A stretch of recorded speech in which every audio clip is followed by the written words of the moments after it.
South India shopping మాల్లో block buster ఆషాఢం #1 kilo sale. So అందరికీ నమస్కారం. ఈరోజు మనం ఒక హెచ్బి అఫెండర్ని పట్టుకోవడం జరిగింది. మన నాయుడుపేట పోలీసు డిఎస్పి చెంచుబాబు అట్లాగే మా సిఐ నాయుడుపేట బాబీ వీళ్ళ ఆధ్వర్యంలో ఒక చందక మణికంఠ అని చెప్పి తను పార్వతీపురం జిల్లా సంబంధించిన వ్యక్తి. మనకి తను దరిదాపు 14 కేసుల్లో ముద్దాయిగా ఉన్నాడు. మనకు ఇక్కడ తడ, శ్రీ సిటీ, నాయుడుపేట ఈ పరిసర ప్రాంతాల్లో మన దగ్గర కూడా ఒక 5 కేసెస్లో అతను ముద్దాయిగా, అంటే ఇప్పుడు ప్రస్తుతం మనం 5 కేసెస్ మనకు అతను కన్ఫెస్ చేశాడు. 5 కేసెస్ సంబంధించి కూడా మనము డిటెక్షన్ చేయడం జరిగింది. ఇతను మొన్న మనకు నాయుడుపేటలో అఫెన్స్ చేసిన తర్వాత ఇతను అఫెన్స్ చేసిన విధానము, ఈ వ్యవహారాన్ని బట్టి ఇతను అంటే ఫలానా అఫెండర్ అయింటాడని చెప్పి మనకు ఒక అవగాహన ఉండే. దానితోడు మా క్లూస్ టీం కూడా సీన్కి వెళ్ళి సీన్ అంతా అబ్జర్వ్ చేసిన తర్వాత మాకు అక్కడ వచ్చినటువంటి టెక్నికల్ కన్ఫర్మేషన్తో కూడా ఈ ముద్దాయి అని చెప్పి తెలిసిన తర్వాత ఇతని మీద టీం అంతా కూడా నాయుడుపేట ఇన్స్పెక్టర్, వాళ్ళ సబ్ ఇన్స్పెక్టర్, వాళ్ళ టీం అంతా కూడా కంటిన్యూస్గా అతని మీద వాచ్ పెట్టగా ఈరోజు మార్నింగ్ అవర్స్లో ఇతను గూడూరు లిమిట్స్లో చిల్లకూరు జంక్షన్ దగ్గర ఒక రూమ్లో ఉన్నాడని చెప్పి మనకి ఇన్ఫర్మేషన్ వస్తే వెళ్ళి పట్టుకోగా అతను మనకి ఈ 5 కేసెస్ కన్ఫెస్ చేస్తూ అతను ఈ ప్రాపర్టీ కూడా దరిదాపు 52 సవర్ల గోల్డ్ మొత్తం అంతా కలిపి ఒక 37 lakhs వర్త్ గోల్డ్ అది డిస్పోజ్ చేయడానికి ప్రయత్నం చేస్తున్నాడు. అతను అది ఆ పొజిషన్లో అతని నుంచి మనము గోల్డ్ కూడా రికవర్ చేయడం జరిగిందనమాట. సో ఇతని మీద ఆల్రెడీ ఒక సస్పెక్ట్ షీట్ కూడా ఉంది. అక్కడ మువ్వవారిపాలెం పోలీస్ స్టేషన్ లిమిట్స్లో సస్పెక్ట్ షీట్ కూడా ఉంది. సో ఇది చాలా చాలా మంచి వర్క్. యాక్చువల్లీ 37 lakhs మనకు కంప్లీట్గా ఇంటాక్ట్ రికవరీ చేయడం జరిగింది. సో ఇంత మంచి వర్క్ చేసినటువంటి మా డిఎస్పీ గారికి కానీ వాళ్ళ ఇన్స్పెక్టర్కి, ఆ టీం అందరికి కూడా నా ప్రత్యేకమైన అభినందనలు తెలియజేస్తున్నాను. అంటే అతని మీద అక్కడ సస్పెక్ట్ షీట్ ఉంది. మనకి ఇక్కడ పీడీ యాక్ట్ పెట్టాలంటే దానికి ఏమంటాము కొంత క్రైటీరియా ఉంది. అంటే అతను ఇక్కడ మన వాస్తవ్యుడు కాదు కదా, మనం దానికి సంబంధించి ఒక డాసియర్ షీట్ అయితే ఓపెన్ చేయాల్సింది. ఎందుకంటే ఇతను పలు చోట్ల దొంగతనాలు చేస్తున్నాడు కాబట్టి దానికి సంబంధించి ఒక డీసీ షీట్ ఒకటి ఓపెన్ చేద్దాం అన్న ప్రపోజల్ ఉంది. సో అది చేసి అతని మీద యాక్టివిటీస్ మీద నిఘా పెట్టే విధంగా చూస్తాను. లేదు, ఇతను సింగిల్ అఫెండరే. అతను ఒకడే చేస్తాడు అఫెన్సెస్. వస్తాడు అంటే ఇక్కడ రేణిగుంటలో కూడా అతను ఇక్కడ వాళ్ళ వైఫ్ వర్క్ చేస్తూ మనోడు ఇక్కడ వచ్చి రేణిగుంటలో రూమ్ తీసుకొని ఉండి వచ్చి చుట్టుపక్కల పరిసర ప్రాంతాల్లో ఎక్కడైతే ఈ లాక్డ్ హౌసెస్ ఉంటాయో చూసుకొని దాంట్లో అఫెన్స్ చేయడం జరుగుతుంది అనమాట. తను ఎక్కడో చిన్న లోకల్ కంపెనీలో చిన్న వర్క్ చేసుకుంటాను. సో కాబట్టి అది పరిస్థితి. అండ్ ఇప్పుడు ఇంకా దీనికి కంటిన్యూషన్ ఏమంటే ఇప్పుడు ప్రాపర్టీ అఫెన్స్ కూడా మనము లాస్ట్ 1 month నుంచి స్పెషల్ టీమ్స్ ఫామ్ చేసి కంటిన్యూస్గా ఎఫర్ట్స్ చేయడం వల్ల లాస్ట్ మంత్ నుంచి ఇప్పటిదాకా దరిదాపుగా ఒక 74 మంది అఫెండర్స్ని పట్టుకోవడం జరిగింది. రకరకాల పలు కేసుల్లో కేసెస్ కూడా మనకి అన్ని కేసులు డిటెక్ట్ అయినాయి. దరిదాపు ప్రాపర్టీ కూడా 75 లక్షల దాకా మనము రియలైజ్ చేయడం జరిగింది.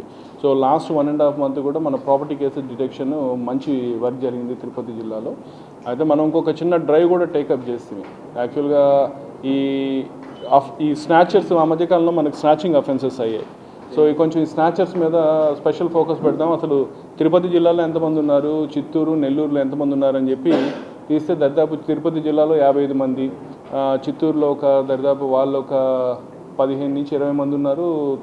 నెల్లూరు కూడా అదే నెంబర్ ఉంది. దాదాపు ఒక 90 మంది దాకా ఉండి మొత్తం మాకు 15 మంది కానిస్టేబుల్స్ని కన్సర్న్ ఆఫీసర్స్ అందరిని పెట్టి ఎవరెవరు ఎక్కడ ఉన్నారో వాళ్ళ యాంటిస్టెంట్స్ అన్ని వెరిఫై చేయడం జరిగింది. దాంట్లో కొంతమంది చనిపోయి ఉన్నారు. అయితే కొంత ఎఫర్ట్ చేయడం వల్ల కొంత ఇన్సిడెన్స్ ఆఫ్ మళ్ళీ స్నాచింగ్స్ అనేది కొంచెం ఆగింది. సో ఇదొకటి ప్రజలకు కూడా మీ ద్వారా తెలియజేయాలని చెప్పి అనుకున్నాను.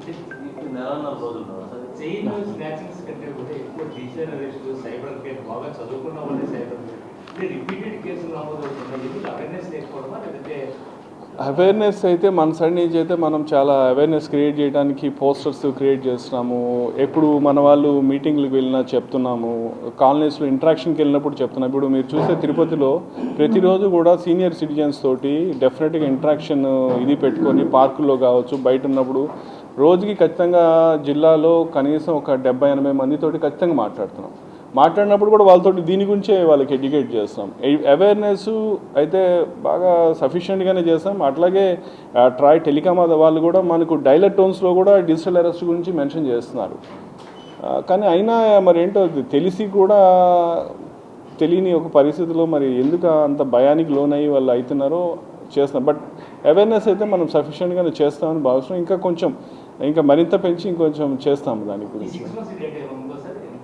ఎన్ని అఫెన్సెస్ అయినాయి నా దగ్గర అయితే ప్రస్తుతానికి లేదు, బట్ నేనైతే మీకు ఇస్తాను అది ఎన్ని కేసెస్ అయినాయి ఏం కథ అనేది.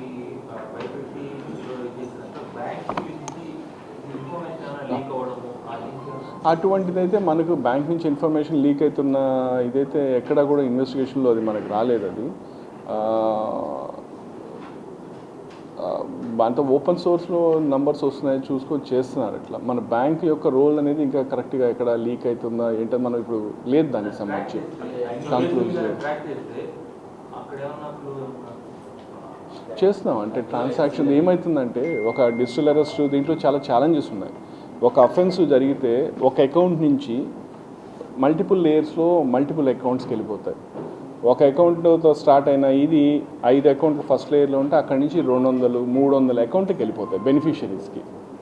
సో మనకి ఈ ట్రైల్ అంతా కూడా మనం ఇన్వెస్టిగేట్ చేయడం కూడా కొంత ఛాలెంజింగ్ టాస్క్. అంటే చాలా డీటెయిల్డ్గా చాలా ప్రాసెస్ చేస్తే కానీ వాళ్ళు అంతా కూడా డిఫరెంట్ స్టేట్స్లో ఉంటారు. మొన్న ఒక కేసు అయింది, దాంట్లో బెనిఫిషరీస్ చూస్తే మహారాష్ట్ర, కేరళ, మధ్యప్రదేశ్, రాజస్థాన్ ఇట్లా ఇన్ని ప్లేసెస్ పోతున్నాయి.